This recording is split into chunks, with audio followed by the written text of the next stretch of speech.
ओम नमः सिद्धिभ्या। ओम नमः सिद्धिभ्या। ओम नमः सिद्धिभ्या। मंगलम भगवान वीरो मंगलम गौतमवणि मंगलम कुंद कुंद्यार्यो जैन धर्मोस्तु मंगलम सर्व मंगल मांगल्यम सर्व कल्याणकारिकम प्रधानम सर्वधर्माणां जैनम जयतु शासिनम जैनम जयतु शासिनम जैनम जयतु शासिनम। बोले सभी जिन धर्म की जय, बोले विश्व धर्म की जय, श्री मानव धर्म की जय, श्री वर्तमान जी शासन के महावीर भगवान की जय। तीक्षित नीमीगिरी निमिनगर के मूल श्री खजाराधे आदिनाथ भगवान की जय। बोलिए द्वादशांगी जीन्य वाणी माता की जय।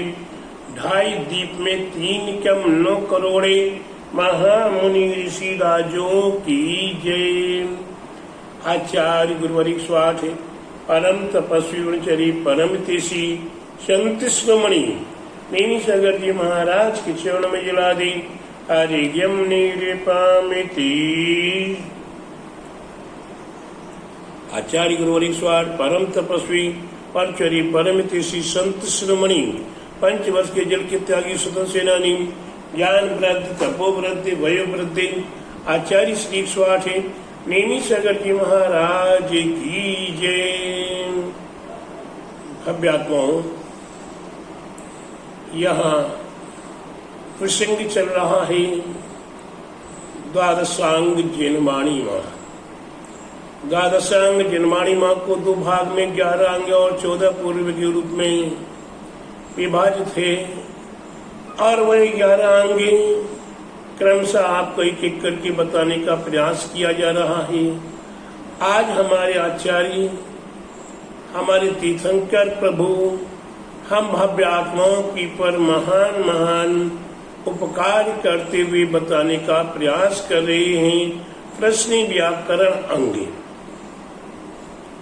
प्रश्न व्याकरण अंग, इसमें नाना प्रकार के प्रश्नों का समाधान है एवं व्याकरण जो हमारे आपके लिए अक्षर मात्रा व्यंजन संधि आदि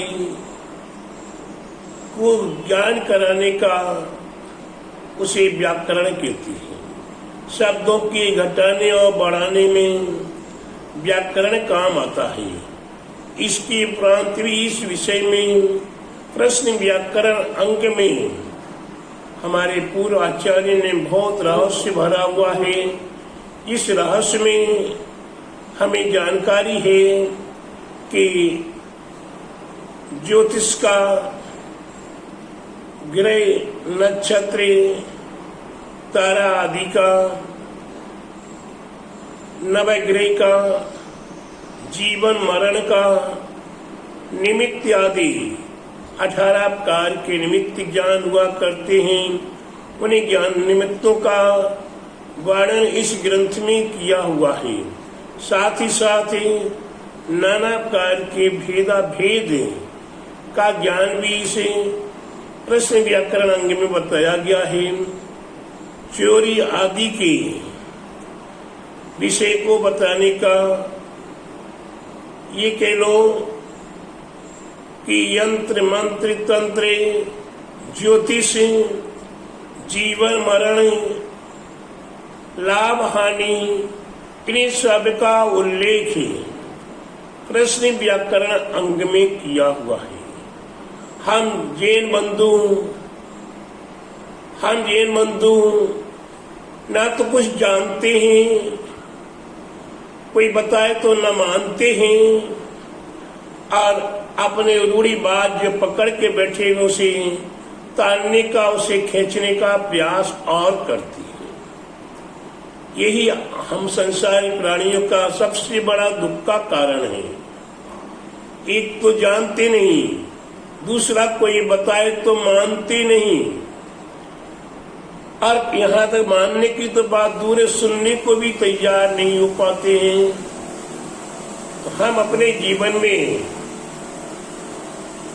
कम से कम नहीं जानते हैं तो जानने का प्रयास कर सकते हैं, नहीं जानते फिर भी जानने का प्रयास कर सकते हैं, और जानने का प्रयास करते करते उसे हम अपने जीवन में भी उतार सकते हैं। इसलिए कि अगर हमें अपना कल्याण करना है सो आज अपने कल्याण के लिए हम कितने प्रयत्नशील हैं, ये अपने आप के दिल पर हाथ रख के सोचो। दिल और दिमाग को दोनों स्थिर करके फिर सोचो कि हम अपना कितना कल्याण कर रहे हैं। आज क्या कहें आपके लिए, हम श्रावकगण मंदिरों में आते हैं, एक तो तीव्र तीव्र तीव्रतम पाप कर्म का उदय कि कोरोना बीमारी के कारण मंदिर में आने का और मंदिर में बैठकर पूजा पाठ करने का, संगठित होकर धर्म ध्यान करने का अवसर नहीं मिल रहा है। लेकिन जिनको मिल रहा है उनके महापाप कर्म का उदय है, उनके मिथ्यात कर्म का उदय है। कि नीतिकारों ने कहा है, मिथ्या दृष्टि जीव को धर्म कथा ना सुहाए, के होंगे के लड़ मरे के उठ घर को जाए। मिथ्या दृष्टि जीव को धर्म की कथा अच्छी नहीं लगती है। उस धर्म की कथा में या तो वो आकर बैठ जाएगा और बैठते ही नींद आना शुरू हो जाएगी। बड़ा नीचे से बढ़िया बढ़िया फर्श है, ऊपर से पंखे चल रहे हैं, आवाज मीठी मीठी सुनने को मिल रही है, तो नींद नहीं आएगी तो क्या होगा? किसको? मिथ्या दृष्टि जीव को। अगर उसे नींद नहीं आ रही है, अगर उसे नींद नहीं आ रही है तो क्या होता है कि लड़ मरे। वक्ता कैसा बैठा है, वक्ता की नाक कैसी है, वक्ता की गर्दन कैसी है, वक्ता के नेत्र कैसे हैं, वक्ता के हाथ पैर कैसे हो रहे हैं, आदि आदि को देखकर उसमें टीका टिप्पणी करने के लिए तैयार हो जाता है। या वक्ता ने क्या कहा है उसमें से सारा छोड़ देंगे, एक कोई प्रसंग पकड़ लेंगे और उसके विषय में विवाद करना शुरू कर देंगे, जिसका सिर और पैर नहीं होगा। ऐसे प्रसंग को लेकर वह विवाद करना शुरू कर देगा, लड़ना शुरू कर देगा, आपस में लड़ना शुरू कर देगा, एक दूसरे को कटाक्ष करना शुरू कर देगा। कैसे भी वो न स्वयं सुनेगा न दूसरे को सुनने देगा। ये मिथ्या दृष्टि जीव की कथा है। और जब इन दोनों में भी वो नहीं करना चाहेगा तो भैया कौन झगड़े में पड़े, चलो अपने घर चलते हैं, आराम से नाश्ता पानी करेंगे, दो दुकान में जाकर ग्राहक से 2 पैसे की बात करूंगा, घर में जाकर फोन करके पार्टियों से तगादा आदि या लेन देन की व्यापार की बातें कर दूंगा, आदि आदि प्रसंग लेकर वो उठ के घर चला जाता है। प्यारे बंधुओं, ये मिथ्या दृष्टि जीव की कथा है। आज ये नोएडा की बात के लिए नहीं है, नोएडा में तो है ही है, लेकिन नोएडा के अलावा भी सारे देश में महाराज जी का पैर ऐसा हो रहा है, महाराज जी ऐसे बैठे हैं, महाराज जी ऐसा कर रहे हैं, महाराज जी ऐसा कर रहे हैं, आदि आदि नाना प्रकार के विकल्पों को करके और धार्मिक कथा को समाप्त करा देने का ये महान घोर पाप कर्म का उदय है। ये पापानुबंधी पाप है। ये क्या है? पापानुबंधी पाप है। ये ज्ञान की पर आवरण डालने का प्रयास करना, ज्ञान का प्रकाश नहीं होने देना। लेकिन प्यारे बंधु, यहाँ 11 अंग और 14 पूर्व के अंतर्गत 11 अंग में ये प्रश्न व्याकरण अंग हम भव्यात्माओं को बिल्कुल स्पष्ट रूप से बता रहा है कि आप अपने दिल और दिमाग की गुंथियों को खोल लीजिए। अपने दिल और दिमाग की गुंथियों को खोल लीजिए और जान लीजिए, समझ लीजिए कि जिन सिद्धांत में ऐसा नहीं, ऐसा नहीं, ऐसा नहीं है, जो कुछ लोग कहते हैं, ये लोग बाग कहते हैं कि ये सिद्धांत में ऐसा नहीं है, ये सिद्धांत में ऐसा नहीं है, ऐसे नहीं करना, ऐसा नहीं करना, ऐसा नहीं करना। उन्हें दिमाग की खोतल पूंजों को, उन्हें महामूर्खों को, उन्हें महामिथ्या दृष्टियों को मैं स्पष्ट कह देता हूँ, मैं स्पष्ट कह देता हूँ, मेरे लिए कोई डर नहीं लग रहा है, मेरे को कोई भय नहीं लग रहा है। न मैं पैसे वालों से बिकता हूँ और न पदाधिकारियों से मैं दबता हूँ। अगर मैं कुछ दबता हूँ या संकोच करता हूँ तो अपने देव साथ गुरु से, इसके अलावा अन्य और किसी के सामने में दबने के लिए या पीछे हटने के लिए तैयार नहीं। प्यारे बंधुओं,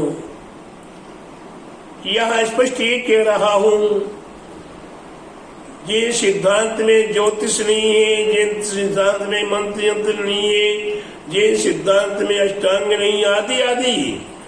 हम बिगर पढ़े लिखे, मूर्ख, ज्ञानहीन और फिर इसकी प्रांत हम उसमें भी ऐसा जिस सिद्धांत में नहीं, ऐसा नहीं, ऐसा नहीं। तो यहाँ प्रश्न व्याकरण अंग में स्पष्ट खुलासा किया जा रहा है कि यहाँ ज्योतिष का विषय,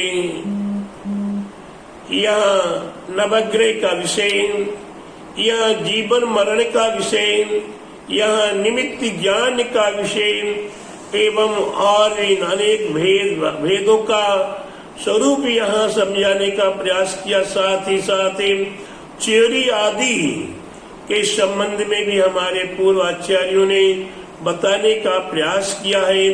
यंत्र, मंत्र, तंत्र, इन सब का उल्लेख इसे प्रश्न व्याकरण अंग में किया गया है।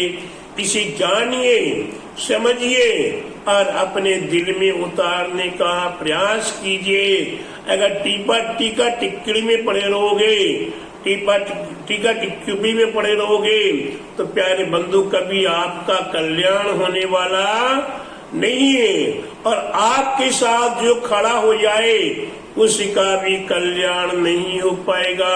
इसलिए प्यारे बंधुओं, हमें ऐसी महान ज्ञान को प्राप्त करने के लिए हमें ज्ञानी पुरुष की आवश्यकता है। सद्भावना सहित भव्य आत्माओं की आवश्यकता है। ये आपस में परामर्श कर सके, ये आपस में एक दूसरे के समाधान कर सके, ये आपस में एक दूसरे को तत्व चर्चा करके ज्ञान की वृद्धि में सहयोगी बन सके। ऐसी व्यक्तियों का समागम करके अपने जीवन को सार्थक करना चाहिए। क्या क्या निमित्त है ज्योतिष? प्यारे बंधुओं, मैं आपसे एक प्रश्न पूछता हूँ, ज्योतिष काय की पर आधारित है? ज्योतिष काय की पर आधारित है? लंबा चौड़ा विषय नहीं है। तिथि, करण, नक्षत्र, योग और बार।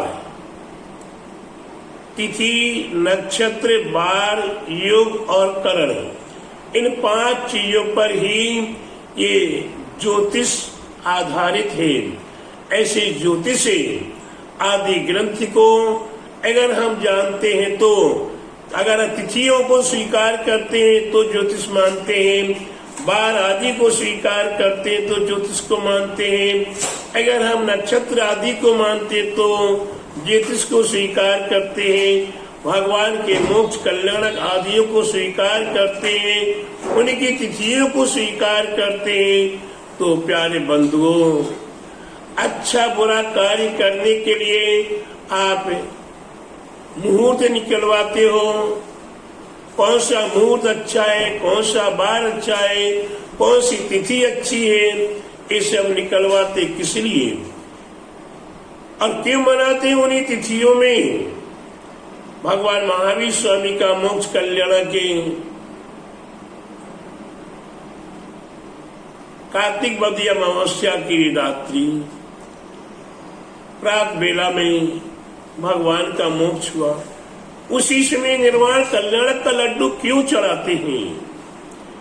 भगवान महावीर स्वामी का चैत शुदी त्रयोदशी के दिन जन्म हुआ, उसी दिन फंक्शन क्यों मनाते हैं, क्यों जुलूस निकालते हैं, क्यों भगवान का पालना झुलाते हैं?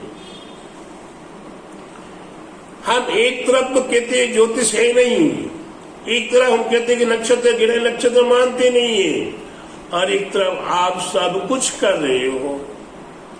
घर में बहन बेटी की शादी करनी है, चातुर्मास में क्यों नहीं करते हो? शुभ नहीं होता। अरे शुभ और अशुभ क्या, शादी ही अशुभ है? लेकिन नहीं प्यारे बंधुओं, हर प्रसंग शुभ और अच्छा और बुरा जो भी हो, उसके लिए तिथि वार नक्षत्र योग करण इन्हें पांचों का संयोग बराबर देखते हैं, तभी जाकर हम उसमें शुभ कार्य किया करते हैं। इसलिए प्यारे बंधु, ज्योतिष की आवश्यकता है।